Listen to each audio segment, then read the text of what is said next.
Hey, welcome to Tabletop Skirmish Games. I'm Lee, and in this video you'll see a review of the new core book for WARCRY 2.0 that came in the Heart of Ghur box set.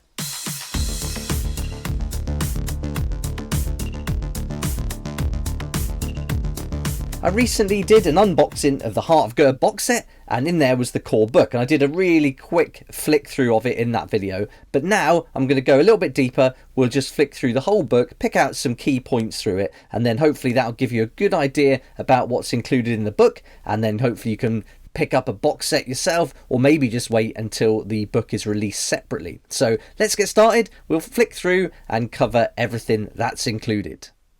First up, we've got the cover art, and I'm really happy with the new look of WARCRY. So it's gone in a completely different direction from the original in the 8 points. Now we're going to the Gnarlwood, which is in the heart of Ghur. So we've got this new brown vibe going on, and at first I thought it was going to be really focusing on a swampy environment, but it's still this kind of quite a dry forest landscape. That's the kind of theme that I'm getting now, especially from looking through the book here, and really overgrown with huge trees, and the trees actually consume you. So yeah, lots to look out for, as you can expect in the realm of beasts. And so as we look at the back, this is going to tell us everything that's included in here. We've got all the rules we need, and it's going to give us some introduction to the different models and different factions for the 4 Grand Alliances too. So yeah, really nice looking cover art on the book. Let's get it opened up, and you can see we've got the contents there breaking down everything. So we've got this section called for plunder and glory, looters and killers. So we're going to get lots to read through here, giving us a good background of the new setting and lore. Then we're going to find out about the different Grand Alliances, how they fit in with it.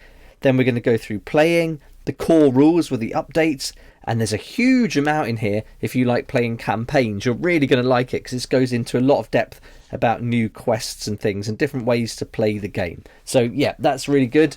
We've got our introduction here to the new setting in Ghur. So really nice, setting the scene right away, and you'll see these columns throughout the book, and these are done really well. I think the artwork and photography is fantastic, as you'll see as we go through it. So we got for plunder and glory, taking us through this new place that we're going to be doing battle now in WARCRY. So really nice to have a different setting. It really adds a new level of freshness to the game, so it's brilliant. So I'm really happy it's moved on, and we're getting some new warbands too. Forging your legend, just talking about collecting, building, painting and playing.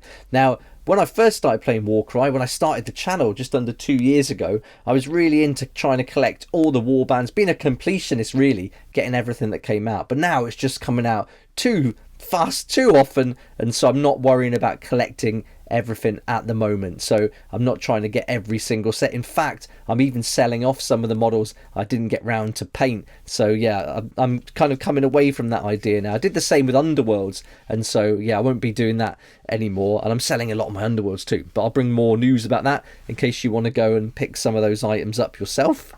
So here's a nice double spread piece of artwork now, and so it's like a concept art style really, but this is giving the idea of just how big the trees are in Gnarlwood, which is something that comes away from the terrain when you see it. It's kind of almost a bit small really, but these are like massive trees. These are up high off the ground, and so it's not really swampy. And the swamp idea I got because of the stilts. I think that's why on the Rotmire Creed. But you can see here that the setting is really high up in the trees, and they're the main feature of it, which makes sense when you look at the terrain. And I think I'll be raising my terrain off the ground a little bit, maybe with some foam rocks or something like that. But we've also got some kind of fire situation going on here, so that's really interesting, and giving the idea that this is actually quite a dry place, not the sort of rainforest or swamp setting that you might imagine. Even here it does give that dry, rocky feel to it, but really nicely done. I mean, really great. Then we've got the Age of Sigmar. It's going to be talking about that, the era of the beast. It's giving us some little images like these as well, some of the different beasts that we're going to see. Maybe we're going to get those as models if we can't already get them as like models in Age of Sigmar, like this one here, the Gnarloak. And then we got the Gnarlwood. Really nice map, all these little pictures, so many different art styles, but it kind of works, so it's good. But I like seeing all things like this. And this is fantastic. This really got my attention when I was flicking through it. The Vaults of Wonder. This is the shattered wreckage of the Eye of Kotek, and this is scattered across Narwood. So I expect we'll be seeing some terrain in the future sets this year that are going to tie in to this. So yeah, that's something I'm really excited about. I can't wait to see how they're going to bring this to life in the terrain. And we've got little bits like this already, and I think that's just a little teaser of what's to come, because I'm really expecting some big chunky sections of this with the trees growing around it, almost like Siem Reap in Cambodia, that kind of style. That's what I'm expecting, so I can't wait. Yeah, can't wait to see what they're going to come up with. Now we're on to the next section, Looters and Killers, and this is where we're going to just get an introduction to each of the Grand Alliances, starting with the Agents of Chaos, and this is going to tie them in to this new realm, so it gives you an idea of why they're there and what they're getting up to. And so it gives you a few images of some of the different models from some of the factions within each Grand Alliance. So really nicely done. Got the original warbands here. The best ones in my opinion. My favourite, Corvus Cabal. Got the Untamed Beasts, Iron Golems, all the ones that we like. So much character, and they're so different as you go from each of the warbands. I mean, from the Unmade to the Splintered Fang, the Corvus Cabal, Cypher Lords, Beasts and Golem. They're so cool. I love it. I think they're such good sets, so if you can get hold of those, I definitely recommend it. Then we got that for each of the different Grand Alliances, so really nice photos. Great to get more photos as well of the Warcry settings and all the different warbands fighting each other, so really happy with that. This looks brilliant, but again, it's that like kind of hot, almost dry look to it. There's maybe some fog going on, or is it steam or smoke? I don't know, but yeah, it certainly doesn't give a swampy vibe anymore. I'm really getting this dry feeling from it, so like almost like a burnt forest, I guess. And you can see here as well, so they're really going heavy on the oranges and the yellows and those kind of colours. Bringers of Death. Even here again, this terrain is going to work really nicely. Imagine building like a mine within Narwood. That terrain from Red Harvest is going to fit in perfectly with that.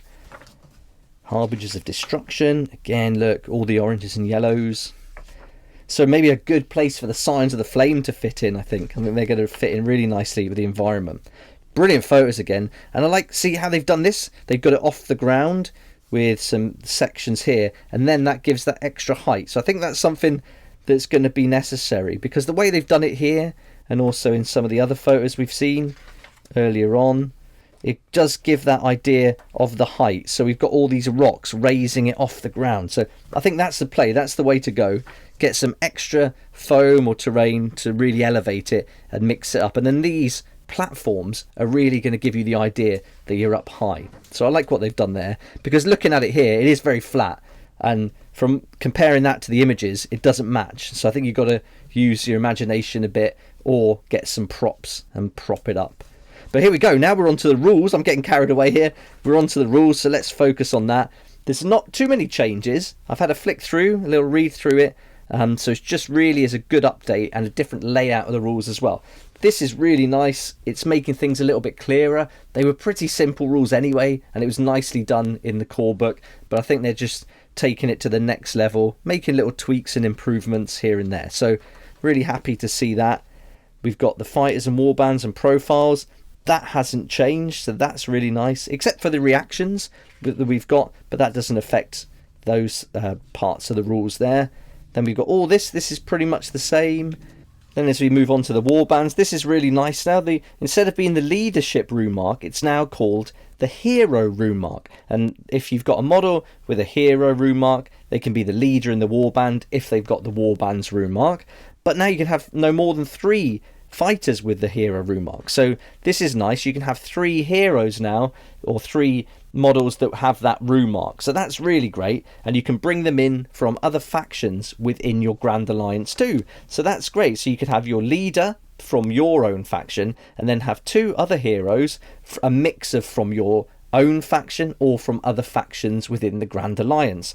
So that's really nice. That's going to change things quite a lot. And now we could get, for example, you could have a Shrike Talon going in with the Untamed Beast and someone from the Iron Golem in there too. So you can really mix it up. That's going to make it interesting. So I'm really happy that we can do that. And the way they've explained it in here is really simple.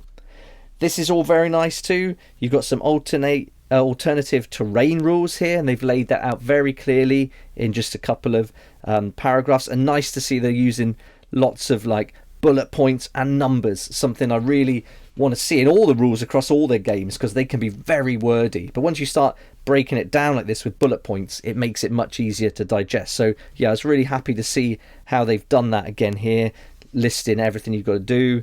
Lots of these, so yeah, really nice, because otherwise you're just reading text after text after text, and it can be a bit hard to take in. But breaking it down like that, really good idea. So this is all very nice, nothing really changing. I'm going to go through and just have a proper read and play through of a few games, and I might do an update of my how to play Warcry videos. Most of them are going to be the same, but I think now there's enough updates and tweaks in here that it warrants a new series. So that might be something I'm going to do. If you think it needs it, please let me know in the comment section below. I'd love to hear your input on that. Then we've got lots of photos explaining the different movement. This is brilliant. I don't think you can have enough examples like this. So they've done a really great job here using the new terrain as well, so showing you how dynamic the movement is within the game. Then we've got attack actions, breaking down all these bits. That's changed a bit now. So the different weapons, so it used to be like a range weapon or a melee weapon would be like less than 3 or whatever. Now it's not, it's just a melee attack action or a missile attack action. So they've changed that, so that's good, or updated it. Very nice. Yeah, all these, they've changed the layout of the book, so it'd be good to read through that and see if they've changed any of the actual wording. Now we've got a page on abilities, one on reactions, and here you're going to find your universal abilities and your universal reactions. And I really think it could have done with a card like we got in the original call box that included the universal abilities. We could have had them on one side, the reactions on another. So yeah, they should have done that really. That would have been a really good time to include those on a separate card. So there's not a huge amount of rules here, but we're still going through it. We've got the terrain, and then we've got some more examples, which is nice. Objectives and treasure tokens. This seems to have moved. This was nearer the front of the rules before. Now it's here. Nice, they've included the dagger, hammer and shield tokens. That's really good.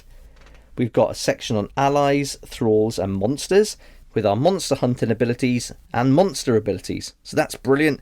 We've got all that included in there, and it talks about how our allies and the heroes are used as well. So that's really good.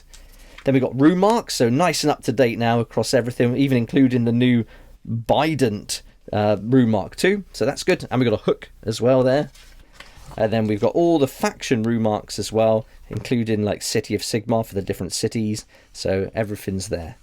So that's the rules. Nice size section to go through.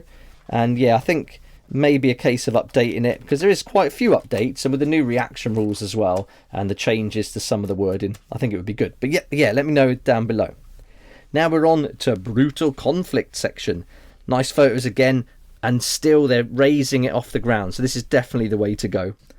Nice images drawn as well, and you can see all these pillars that we saw right at the beginning being used throughout now. So this is all the different ways you can play. So you've got your open play, and then rules associated to that, and then so you've got the different layout, but still pretty much the same as before, but nicely done. It looks really good. We've got match play, all your different options. Running a Warcry tournament, this would be worth if you read if you want to do that at your local club. Then narrative play, and this is where it really goes into detail now. You've got so much included in this. This is definitely going to be a separate video on narrative play for Warcry 2.0, because there's a lot going on here. Too much to cover in this video, but it's just brilliant. The aftermath sequence has changed. It's got the this concept of camps now.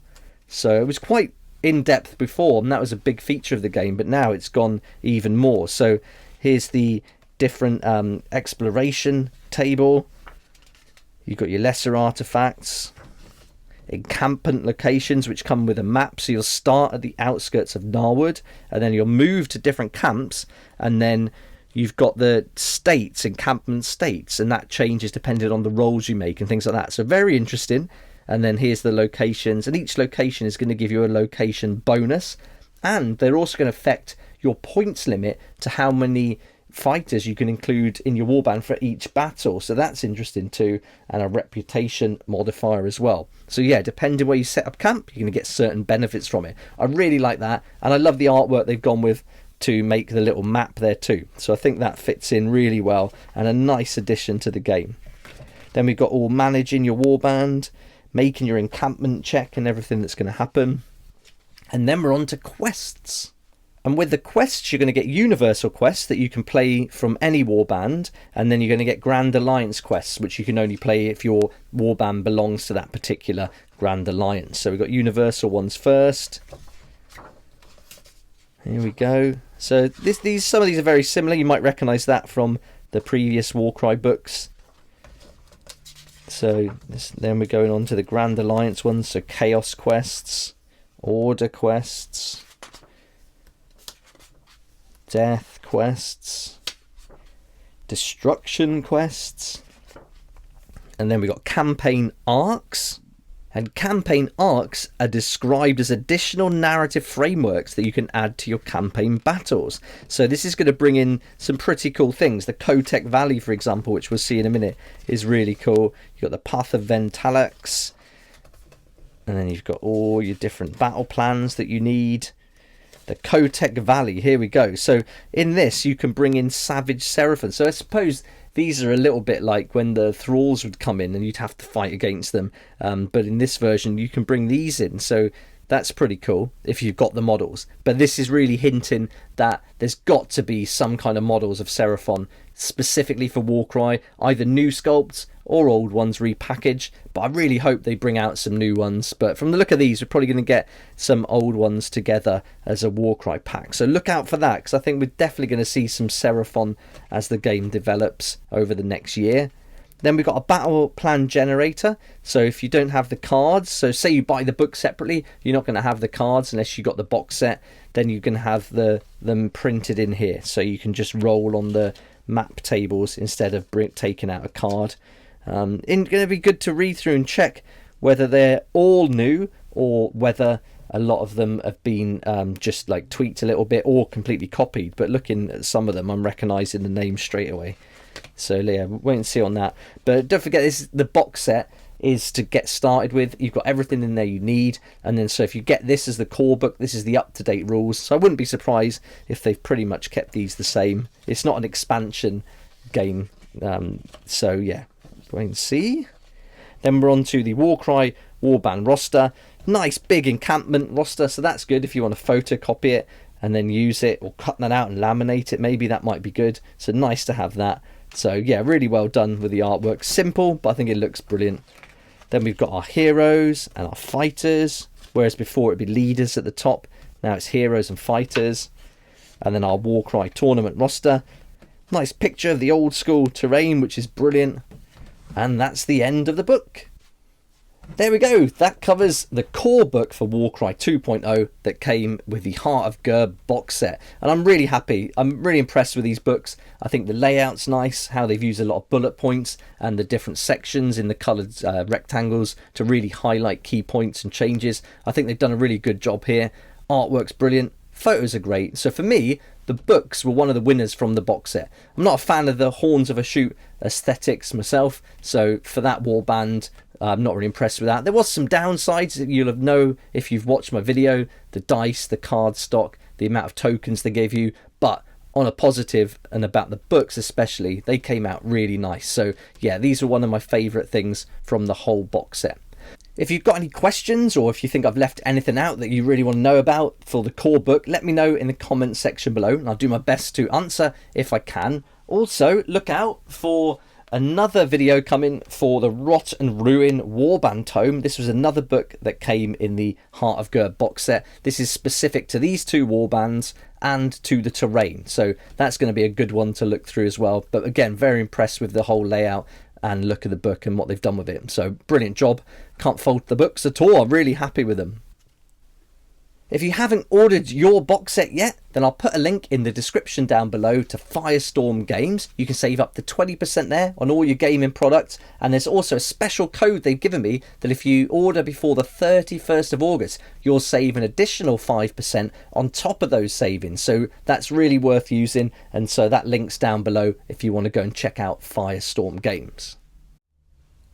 Thanks so much for watching the video. I hope you enjoyed it, and I hope it gave you a good idea of what's included in this book and whether you want to get it now with a box set or wait until the book comes out on its own. So thanks so much. Please like the video if you liked it, subscribe for more videos like this one, and don't forget to hit that notification bell too to join me next time on Tabletop Skirmish Games. I'd like to say a huge thank you to my Patreon supporters who make these daily videos possible, and if you're interested in joining the community, it'd be awesome to see you there, and I'll put a link for that in the description down below.